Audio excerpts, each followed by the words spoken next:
And I'm going to add the countdown to the stage for just a moment.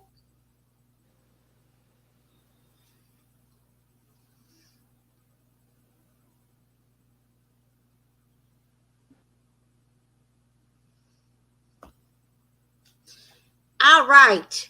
So, welcome to Patricia Jones.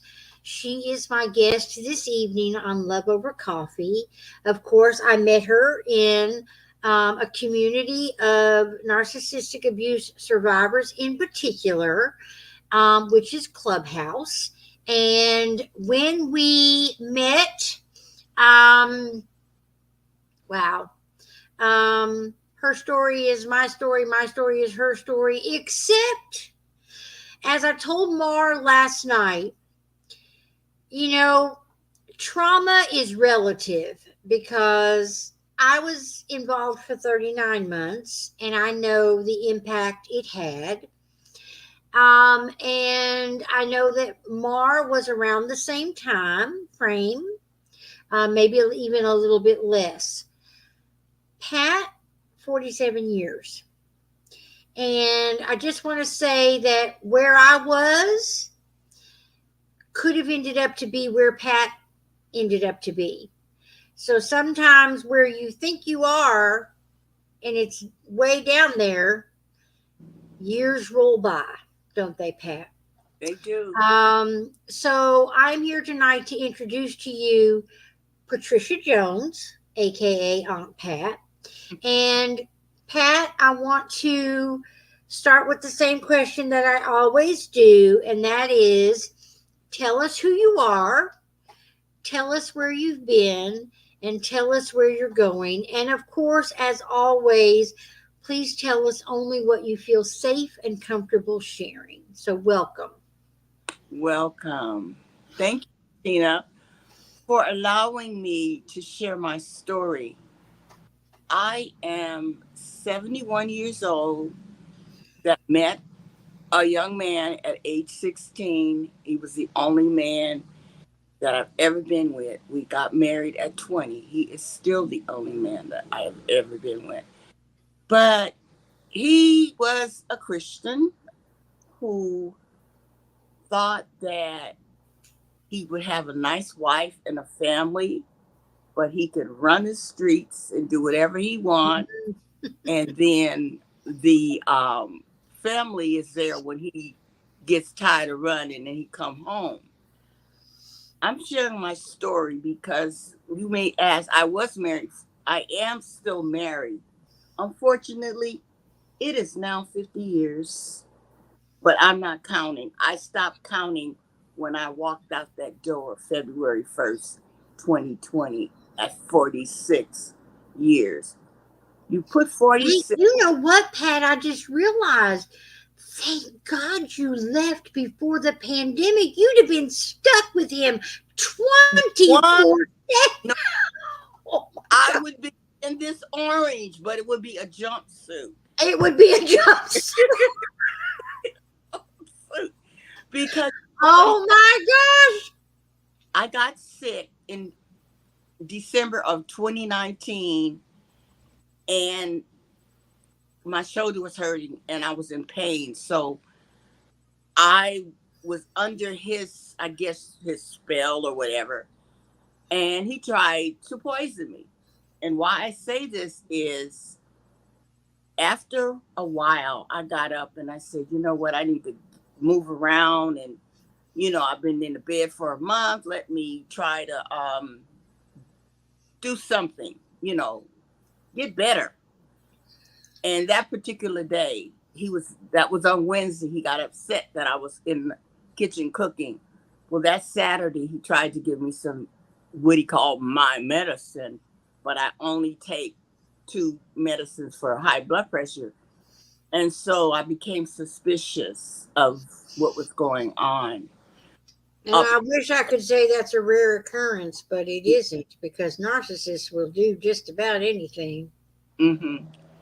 And I kept having the feeling of my gut was telling me something's wrong, something's wrong. And that day, He chased me through the house trying to make me take this medicine. And that was the day that I decided that I was not going to close my eyes in that house because I knew that I would not wake up. Now, mind you, let's go back. He's a Christian. You know, he knows the Bible. He comes from a biblical family. But they chose to use the Bible to brainwash me, telling me you can't get a divorce. And then knowing that he's running the street. His children have seen him out there in the street, you know, with other women. His son saw him first. Our daughter saw him, and he's just a bit oblivious. And you So wonder would you why. consider him a spiritual narcissist? Yeah, he's a spiritual narcissist. His entire family is a spiritual narcissist because until I found about reading the Bible and understanding it for myself, I realized that I was told that the unbelieving wife would save the unbelieving husband. I bought it hook, line, and sinker. Okay. Then realized, wait a minute. According to what I read, and then I started going down the different versions of the Bible. I'm like, he's not an unbeliever. He's a believer. He's not doing what God says, love your wife as yourself. Well, self because every woman, one woman,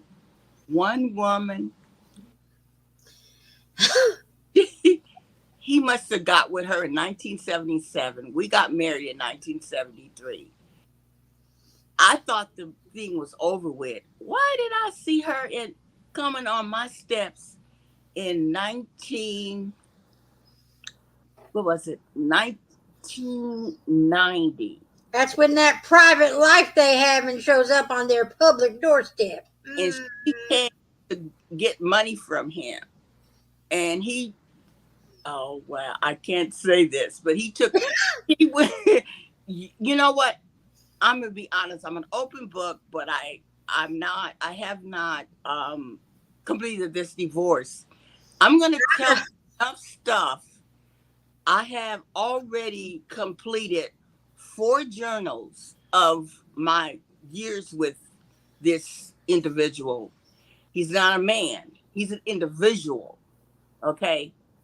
He is, he's a piece of work.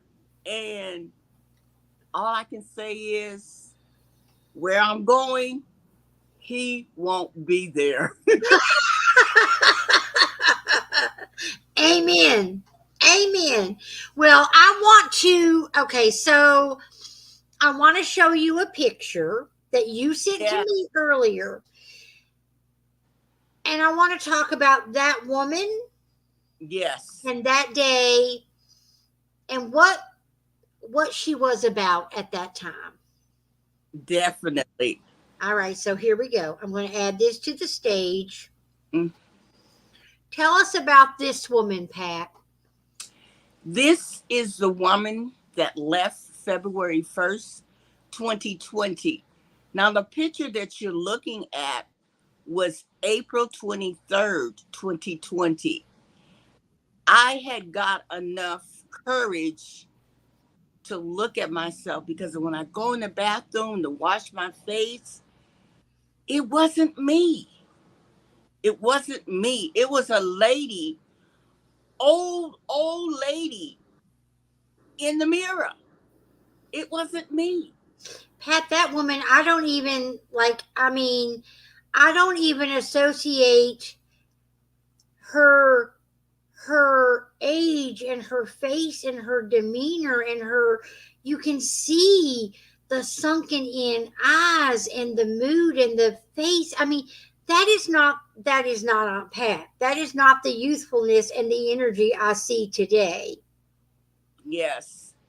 And this woman my son came from California and brought me there.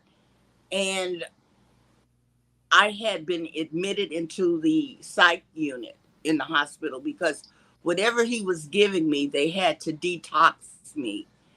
And um, Kaiser, California is a trip because the doctor saw my labs and she told me after I got out of the hospital that something was strange with my lab work and that the doctor would talk about it. But when I went to the doctor, who happened to be a psychiatrist, he swept it under the rug. They had started me on a medication called Depakote, which was supposed to be for the mood swings and stuff. Well, he when I told him after I left there and I came to Texas, I said I need to be weaned off of this, and he said no, you need to be on it. And then he communicated me to me through his nurse. And so what you saw on that picture, I think I had just weaned myself completely from this medication. Don't try this at home, kids. No. Do not try this at home.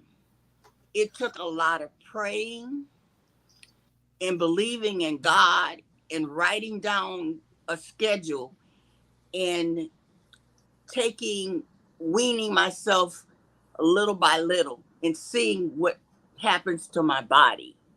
Because I Right. didn't want to go end up in the hospital again. So I believe that that picture was like the last of that medication in my body. But the doctor in Kaiser, he didn't want me to be off of it because he could get a kickback from the medication. So the Right. real, like I said, where I'm going up higher. I'm going to share my story. No one, I didn't know I was being in a domestic violence abuse situation.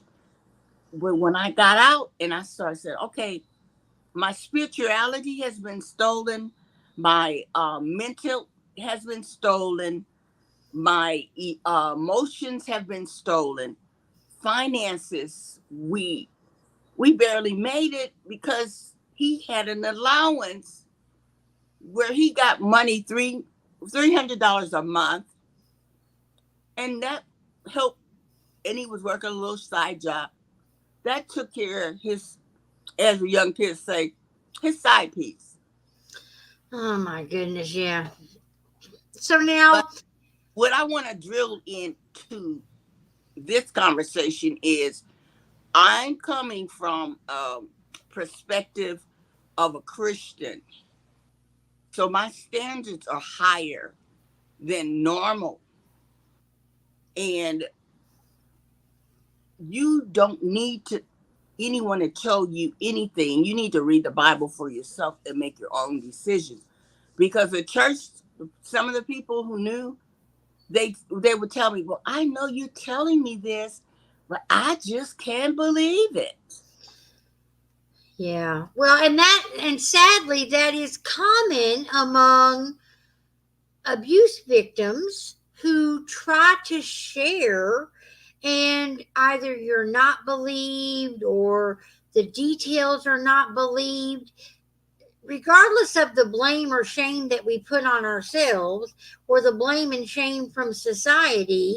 But at times it's like, but you went to that bar, or you dressed this certain way, or he told you to be home at 7. Why weren't you? I mean, they they don't realize that all of these little things are basically them saying something that you did is your fault Exactly. as to why this is happening. It's like when, I was talking to my friend earlier, and um it's like when you go to counseling and they say things like, well, what could you have done differently? And it's like, wait a minute, I'm coming to you as a survivor of a horrible, horrific ordeal, and you're asking me what I could have done differently.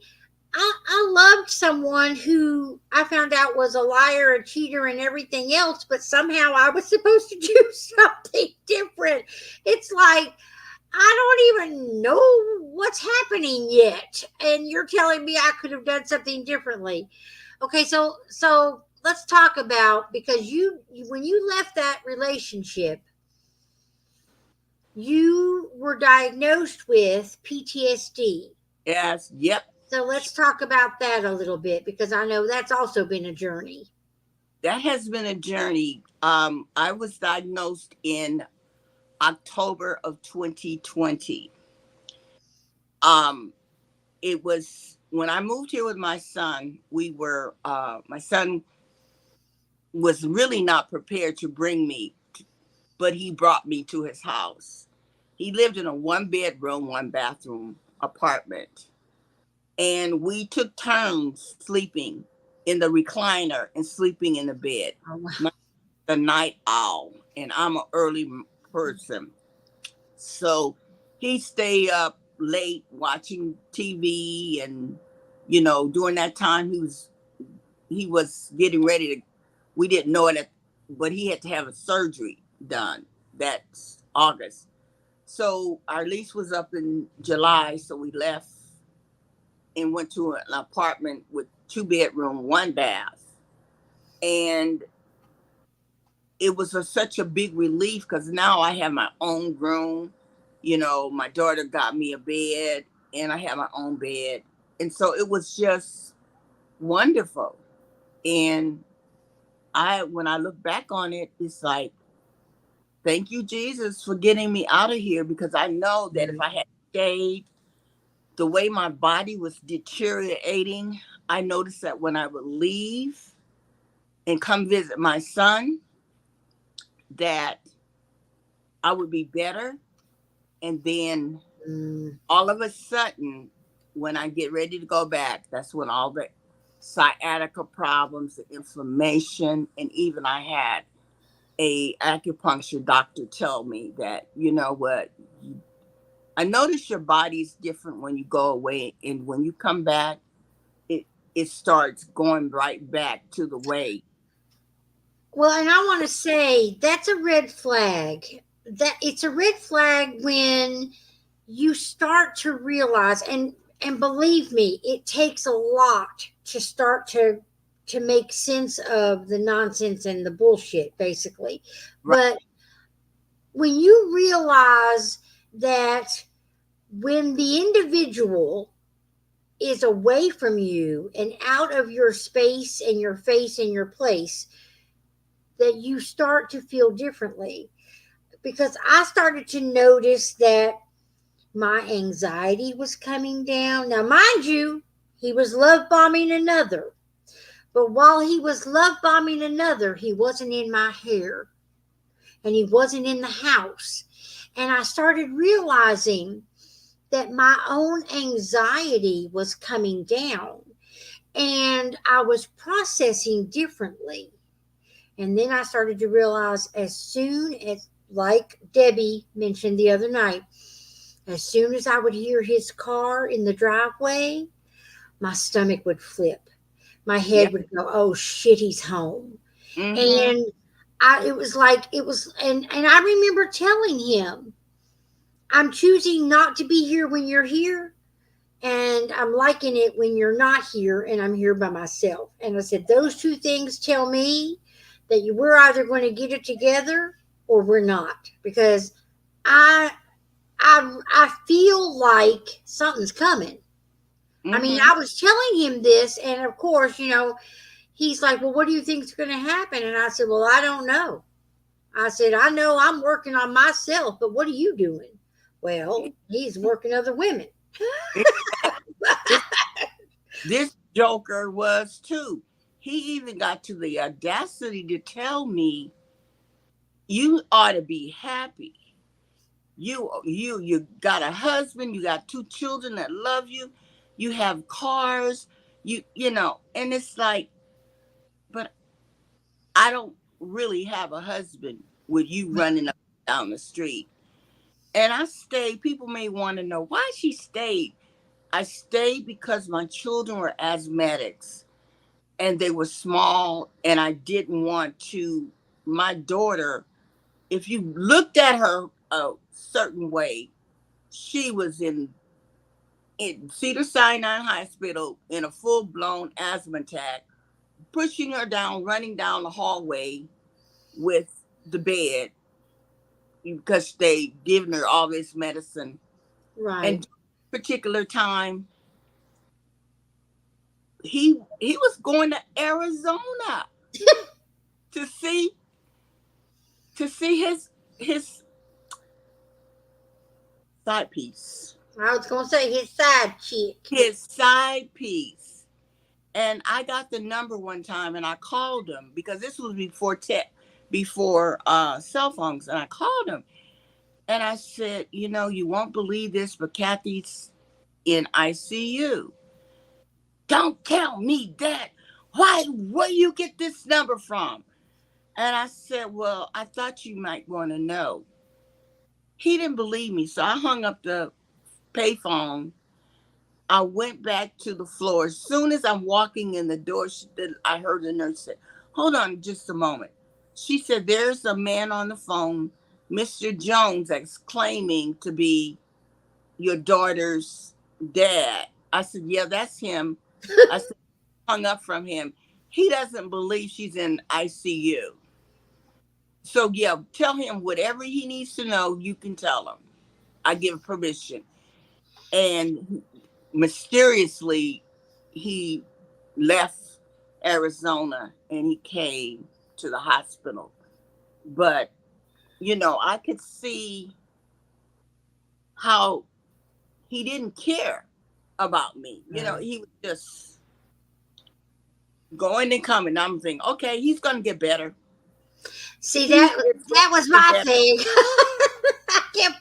He retires. Right. Oh, yeah. I said, you know what? We need to have a date night, or a date, once a week.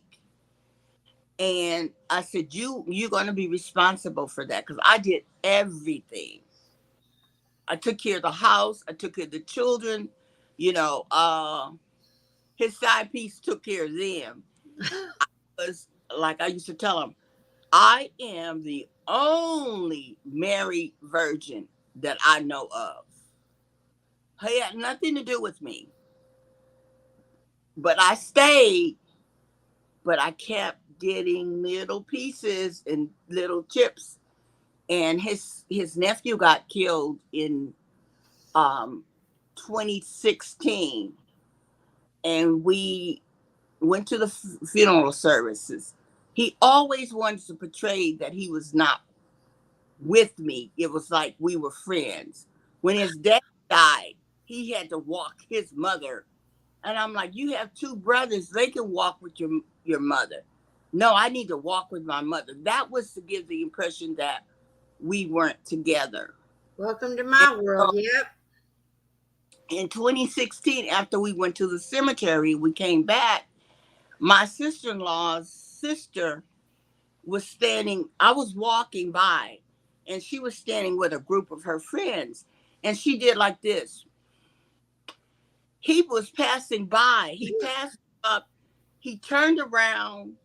He went back and kissed her in the lips. Now, mind you, he wanted to kiss me on the face. And I told him, if you can't kiss me, like you really love me, don't kiss me at all. Pat, I used to get kisses on the forehead. And I was told the kisses on the forehead were because he adored me. And being adored was more important than being loved. Oh, yeah, they're a piece of work. Just it's like I'm not sure about this, but okay. Yeah. And that's why I want to send a message out. Ladies and gentlemen, be careful. Just because someone says they're a Christian, their actions will speak louder than words. What man do you know going around kissing on another in the mouth. And Right. then he looked, after he did it, he looked up and saw me. And, I'm from Louisiana and I lived in California. So if you really want to have some, if I was like I was in the old days, it would have been a hurricane and an earthquake the same day. But I was very calm. I didn't I didn't say anything. He said, "Be quiet." And I didn't even say anything. Yeah. Ah, That that's don't their don't that's their projection. Because I mean, Pat, even sometimes today, the one thing I regret, okay, and believe me, I cussed him out. That we know for sure. But the one thing I regret is that I never confronted him in the house with the other woman. yeah, Yet I you know would for feel that good. moment I it would happened. I would that house would have been still the fire, trying to put the fire out. But I'm a different person now. So um all I can say is to the men and women, be careful, especially if they're claiming to be a Christian and they're doing what the Bible says not to do. And I was just stuck because I thought, oh, he's going to get better. He's going to get better. Got worse. Now, toward the end, that's when he would come in. After he retired, I gave him a free card when he was working because he was a probation officer. And I said, well, I don't know what his day was like. He doesn't want to talk about his day. Just give him a space. Just let him. But after he retired, and he still didn't want to have anything to do with me, take me places, but he wanted me to go to church with him every Sunday night. That was to make it look like Make everything. it look good, baby. Make it look good. Yes. So it's been a long journey. I do not reminisce. I just thank God that he delivered me, and there is only man in the future is Jesus Christ. I You hear know, that. Well, now I have I, another question. I'm So Pat, you raised two children a with son. him, a son and a daughter. Yes. So, do they realize what's going on? Like, do they, Oh, you know what? I was keeping a like, when secret. did they wake up and say something's not right? Okay, when my son, he graduated in the year 2000. My son is 40, he's soon be 42. My daughter is 38. And when my son went to the prom, I rented him a car from a little car company, and he had it for Friday. He couldn't turn it in until Monday. Well, something told me to put a lot of insurance on it because he's a young driver. He would be going to prom. Then they were going to go to Magic Mountain and breakfast. Right. Over insure it. Something just said over insure this. I over insured it. My son had a job that he went to for a few hours after school. The plan was he'd go to work and then he would get off and we would take the car back to the place. Well, on the way to work, he didn't make it to the work because he was a young driver. My son was a young driver. He didn't understand that when they put the cones down across there, do not enter. Right. And so the water company put the cones down.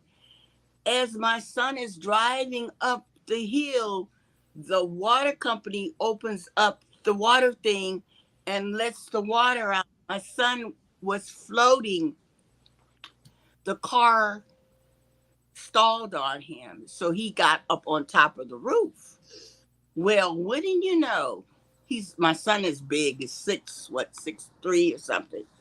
He sees his father truck going by with a female in there. So this is lunchtime. Lunchtime shenanigans with the Jones. Afternoon delight. So he had to go take the work.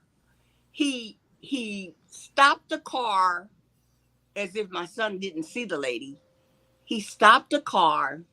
He runs back and he tells him, I got to take my coworker to work. I'll be back. So an hour later, he comes back.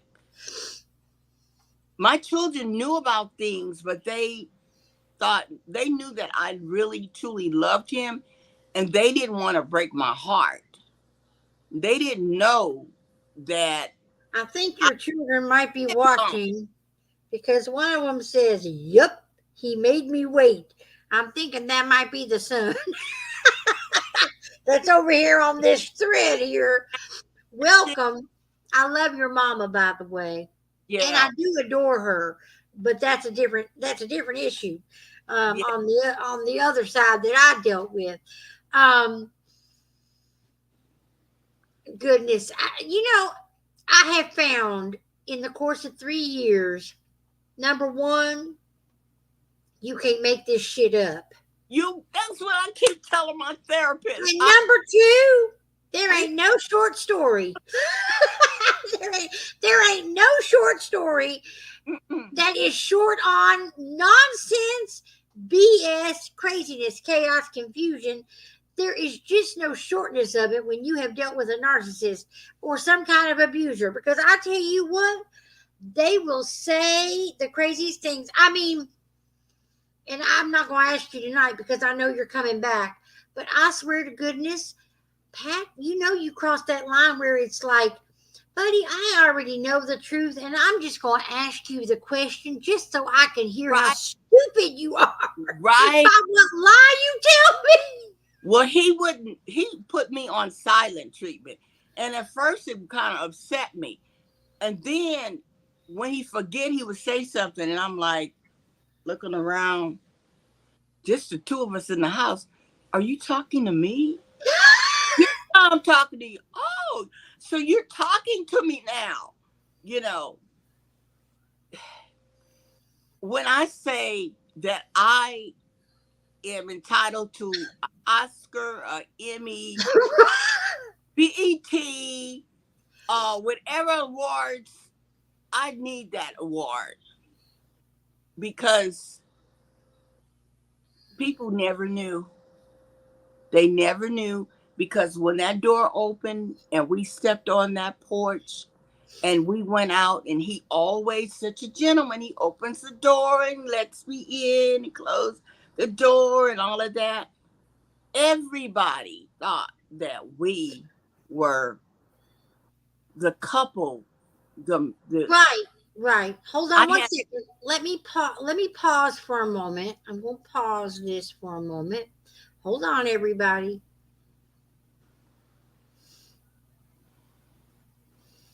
We've got some internet issues in the it's lagging. And it keeps telling me I have an unstable connection. Oh, yeah.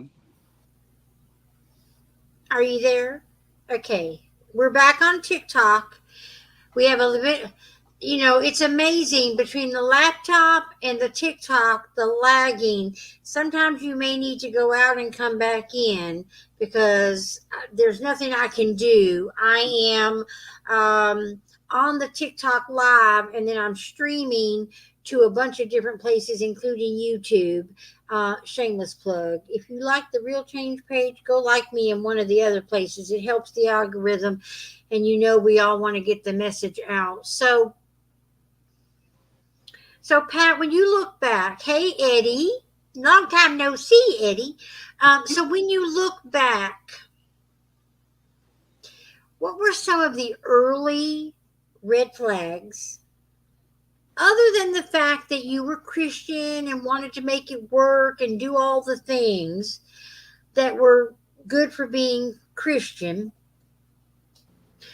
what were some of the red flags that you ignored early on, other than like the cheating? What were some of the other? Well, the cheating was the big part. I found out late. He was going to college. I actually put him through college. Yeah. Yeah. Typical, typical. Off of working, because at that time I worked for the Los Angeles Times. And I can remember getting married and making $108 a week. Now, his parents owed me big time because I paid for him to go to college. But their excuse was, we don't want you to get married right now. We want him to finish college. And I said, well, I promise you, I'm not going to have any children until he gets the degree. Well, it took a little bit longer because he would work and stop and work and stop and go to school. But the big red flag was, and that's when I really should have walked, but I wouldn't have my beautiful, wonderful, loving children that I had. He didn't come home. I have to remind you, this was the day we didn't have cell phones, but we had phone booths. Right. So he went to school this particular night and he didn't come home. And I wanted to call his parents, but we just, newlyweds. And I'm like, keep them out of your business. But when boyfriend came through the door, remember those big crystal Princess House ashtrays with the little gold leaf on it? It's amazing. That thing was so sturdy. When it hit the door, it bounced back. It didn't even crack. That was some sturdy stuff. Yeah. Mm-mm-mm. That was days before I got really Christianing. Right. Then the next day, a couple of days, I found out. I said, he's always going somewhere. He was going with a little 19-year-old that came from Arizona to go to went to go to a junior college. Well, I found out where they were, where she lived. And I paid them a visit when he was over there. Now, you're going to have to buy the book to find out Oh, yes. what happened. Okay? So, needless to say, that was my first red flag that I should have. I had always heard, once a cheater, always a cheater. Right. But this guy I think he had more than one person at a time. Oh, yes. Oh, yeah. Yeah. Because I realize now that, the guy that I was with, I knew there were women before me, and I know there have been women after me, but I have discovered many women during me, and a couple of them he may be able to explain away by saying, well, I knew them before, but I know damn good and well he didn't know our neighbor until he moved here, and so it's like, I know you didn't know her from anywhere until you moved in to this house and we moved in together. So you can tell me whatever you'd like to tell me, but I know the neighbor didn't exist on your radar until you lived here. Um, so we're coming up on about 15 minutes before. So where are you going? And I want to show, let me see if I can get it back, because y'all can see her tonight, okay? But I want to show you Oh, you want to show that picture again? I do. I I, want to show the other picture. yeah. I want to show this. And then look at this. It's like not the same person, Pat. That is not the same person. When I you look at know. those two, it is like night and day. Yep. I This mean, it is amazing. But as we know, um, that's a few days ago. wow, That's this wow, year. that's amazing. When I say God, oh, when I say God really brought me through, He has brought me through. And I don't have no time to play with anybody with their foolishness. I'm not going to even entertain it. In Right, fact, I'm going to get a shirt to say, keep right, moving. right. Do not Exactly. do not pass go, because I'm not interested in any of your shenanigans. Mm-hmm, I mm-hmm. 51 years with this individual. Now it's more Wow. than that, 50 years married. So And now, is he making? I mean, I'm going to ask: is he making the divorce difficult? Is it just really is not he that making important? this is Does a bear use shit your in the words, woods? man. Is that what you're telling me? Oh my God. This man, he was telling people, and I have let go a lot of people, flighting monkeys. My peace means more to me than anything. I don't care if you are a relative or not. Too bad. You Right. had your opportunity, you abused it. So, you know, my son's saying is block, delete, and do not repeat. And, you know, Let the past this, go to voicemail. It has nothing new to say. this guy is relentless. You know, it's like he thinks I'm not going to come. He thought there's nowhere to go. There's no home to go to. The house is gone. Right. Still holding on. What? For what? Because it's control. It's about control. It's so So Eddie, you have walked into unknowingly, perhaps. This is my podcast for those of you on TikTok, which right now it says 0 people are watching, but TikTok may be having its glitch right now. right. But right now you are listening to and watching Love Over Coffee, Voices Not Heard. This is a platform and a podcast for the marginalized, the silenced, and the abused. And I bring you the stories of individuals, survivors, victims of domestic violence, especially during the month of October. I am hosting 31 nights of this podcast to help bring awareness to domestic violence in the month of October, where it's Domestic Violence Awareness Month.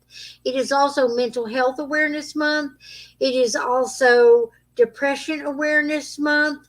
It is also October 15th was Infant Loss Day. And it's also Breast Cancer Awareness Month. So, yes, TikTok's having some issues.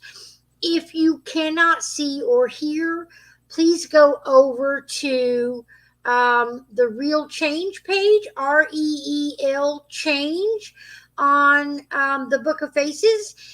Or you can also go to my personal page, Tina M. Durbin, on the Book of Faces. And I also have a YouTube channel called Real Change LLC 432,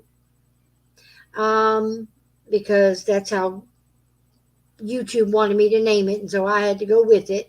Mm-hmm. But we are here tonight with Patricia Jones, Aunt Pat, who is an inspiration and a guide for many of us younger folks, even though I'm not that far behind her. I'll be 60 next year. But I just want to say again, welcome in. Welcome to everyone that's watching over here on the Book of Faces and all the other places. And if you are still on TikTok by chance, welcome in and thank you for being here. Thanks for the love and the likes and the gifts.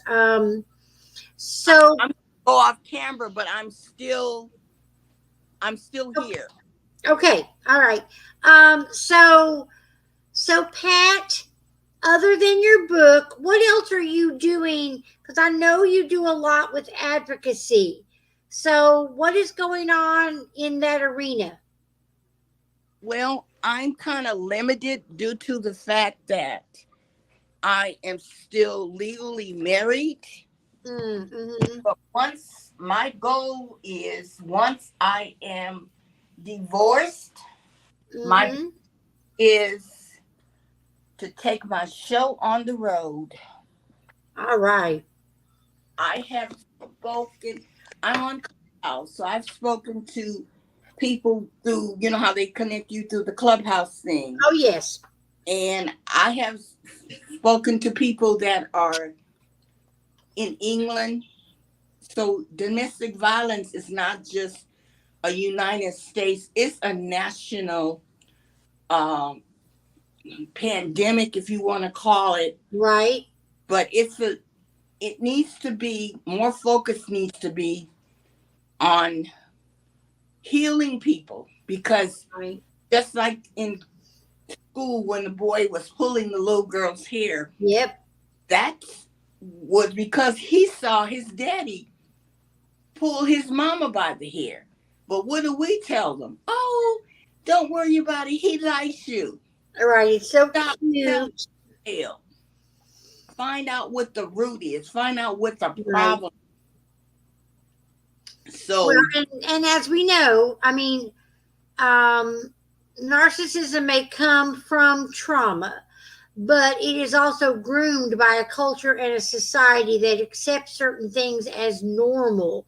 And sometimes we see violence and jealousy as a form of weird love, like, well, they're jealous because they love you, or they want you to be home at a certain time because they're worried about you.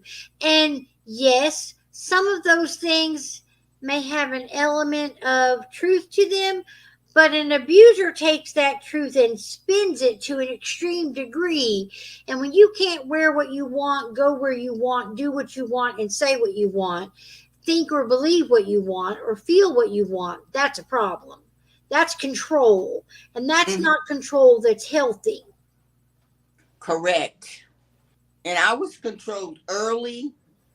I Because I didn't want to go to my mother's dinners without him, Mm-hmm.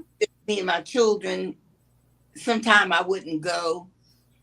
And one day I looked up and I had twin brothers and they had died, went away. That time that I didn't go to those dinners, I will never get back, Right. And then he stopped wanting to go to my mother's. But apparently, what I'm figuring out is she had to have known or had seen him, and that may be why he didn't want to go. I don't know. Right. But Right. um those are that's abuse. Yes. Yes. Controlling abuse.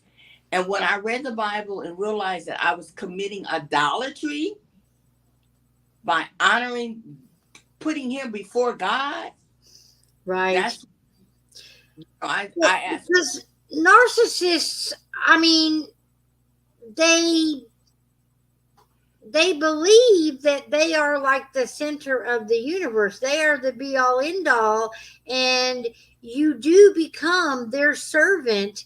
I mean, when I look back now, I realize that I was nothing more than a mama to a young boy who had had no home training and no idea what it meant to actually be in a relationship, he can blame it on whatever he'd like to. And I can blame whatever I want to on anything. But I know I'm not out here manipulating, gaslighting, lying, and cheating, and all of these kinds of things, and then trying to throw it back on the other person. And now the sad part about the whole situation is this individual think supposedly now he's a Christian all the way, right? But now all of a sudden he is, well, he was always Bible toting, but that was the only time he picked up the Bible was when he was going out the door. He didn't have daily devotions, nor did he want to see me have daily. Right. So he would go out the door, but now since I'm gone, he wants to send YouTubes about Jesus and want my daughter to get baptized and all of a sudden he's saying it. Rashid says he can't quote one verse. That's how. So I want to say, because we're coming up on 5 minutes, so I'm gonna give you a moment to collect your thoughts, collect your final thoughts. I'm gonna say once again, thank you for listening and watching on TikTok, even though it had some issues. Thank you so much for being on the Real Change page, my personal page, YouTube. And I have 2 groups that people might be watching in. I just want to say you've been tuned in to Love Over Coffee, Voices Not Heard. This is a platform and a podcast for the marginalized, the silenced, and the abused. And during the month of October, I am bringing 31 nights of incredible stories from incredible, phenomenal, amazing individuals.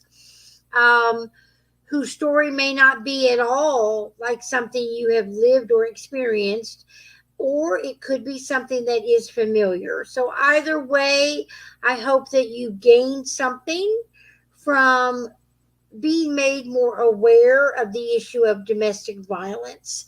I will do another shameless plug, and that is from this podcast has come a subscription box, which I hope will be in the TikTok shop soon. I only do 20 boxes. It is a subscription to a box that is focused on self love, self care, and healing trauma. Because the number one way to make sure you leave an abusive situation is you can love the other individual as much as you'd like to, but you need to love yourself more. And so when the boundaries are not what they should be, and the respect is not what you know or should expect, that is when you leave. And so, with that, Miss Pat, do you have any, Pat, I should say, do you have any final thoughts or words? I hope. I'm sorry. Her phone is messing up. Where'd you go? She's sideways. There we go. Okay. Yeah. I hope that my story was not a story to beat up an individual. My story was a story that really happened to me. And if you could tell by that photo back in 2020, if you could see how worn out and tired, I was literally dying and I knew it. And so I shared my story so no one else will endure or think you cannot change anyone. You can only change yourself. So that's what I'm working on, changing myself, telling my story, and hoping that I can encourage someone If you are in an abusive situation, you can contact the National Domestic Violence Hotline. The number is 800-799-7233. If you are being victimized, call 911. And one thing I want to encourage you is when you make that call, follow through. It is going to be difficult, but it wasn't difficult for me because I have Jesus in me. And I prayed and I wanted to be out of that situation. So many times these women are calling and then they don't follow through. They don't want to press charges. The most dangerous time for anyone in a domestic violence situation is just before they leave and right after they leave. Right. So get in touch with your local domestic violence shelter. Get training because I didn't get my training until after I left. And that's when I really became aware that there were red flags that I avoided. Don't be a Pat Jones. And may I I also say, physical violence is not the only stage of domestic violence or the only form of domestic violence. Mental, emotional, financial, social, intellectual, verbal, sexual, all of those, including spiritual for me. legal abuse and abuse by proxy, abusing you through other people by telling lies. There's also abuse of cyber, where they will take pictures of you, and at first chance they get, they will abuse you by posting those pictures that were private for their eyes only. That is abuse. And that is something that you can go to the police about. So there are all kinds of forms of abuse. So don't think that just because they've never hit you, that it's not abuse, because the forms of abuse are quite varied and you may not recognize them, because some of them, arguments between spouses or couples, intimate partner abuse, we see it all as somewhat normal. Well, he's just a jerk, he's just a this, he's just that. But over time, it takes its toll. So, as I always say, good or bad, right or wrong, real or imagined, when it feels wrong and it's too much, and he's telling you that you're too much, be too much and leave, because you don't deserve anything but love and respect. So, I want to say, welcome in. Thank you for the love and the likes and the shares and the gifts. Um, I want to say thank you to my guest, Aunt Pat, Patricia Jones.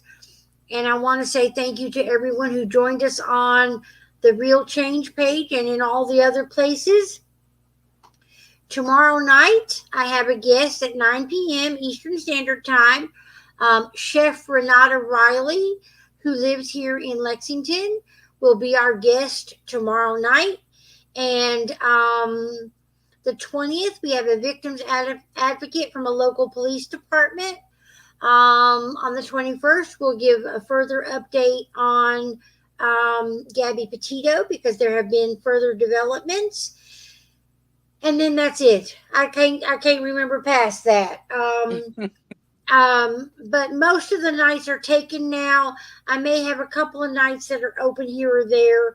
Aunt Pat, Karen Smith, and I will be back on October 23rd, because we're going to talk about basically starting life again after 50, and what does that look like. And I'm just going to warn you, when the three of us get together, there's some serious giggling and some crazy ass stories. And Really?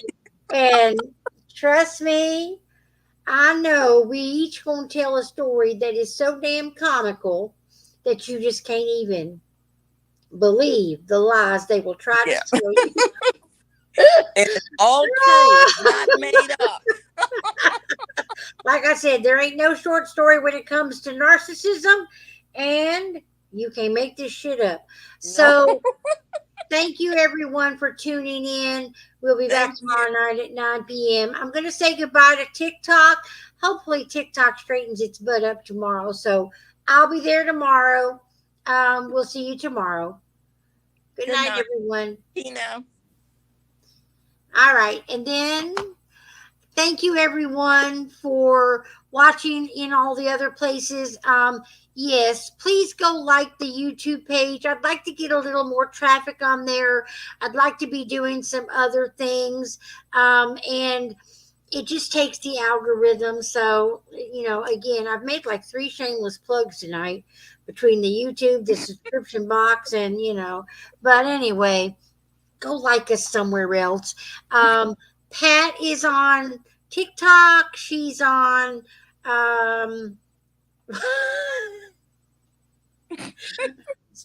Karen, starting life after 50, but without